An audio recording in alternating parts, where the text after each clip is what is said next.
কৃষি সমবায় উন্নয়ন সমিতির নির্বাচনের পরেই ধুন্ধুমার পরিস্থিতি নন্দীগ্রামে। লাঠি হাতে মাঠে নামতে হয় পুলিশকে। রবিবার নন্দীগ্রাম ২ ব্লকের রানীচকে ছিল কৃষি সমবায় উন্নয়ন সমিতির নির্বাচন। সেই নির্বাচনে জয় পায় তৃণমূল কংগ্রেস। এদিন নির্বাচন ও গণনা প্রক্রিয়া শেষ হওয়ার পরে বিজয় মিছিল শুরু করে তৃণমূল। চলতে থাকে স্লোগান। পাল্টা স্লোগান দিতে শুরু করেন বিজেপির কর্মী সমর্থকরাও। অভিযোগ, নির্বাচন কেন্দ্রের কিছুটা দূরে পৌঁছতেই পরিস্থিতি আরও উত্তপ্ত হতে শুরু করে। বিজেপি কর্মী সমর্থকদের দিকে তেড়ে যাওয়ার অভিযোগ ওঠে শাসক দলের কর্মী সমর্থকদের বিরুদ্ধে। পরিস্থিতি নিয়ন্ত্রণে আনতে সেই সময় মাঠে নামে পুলিশ। লাঠি হাতে সরাতে শুরু করেন দুই দলেরই কর্মী সমর্থকদের।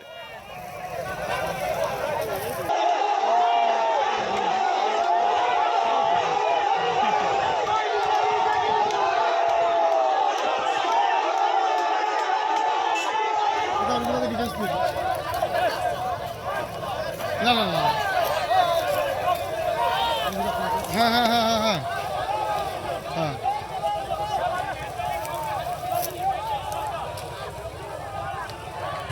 ঠিক আছে ঠিক আছে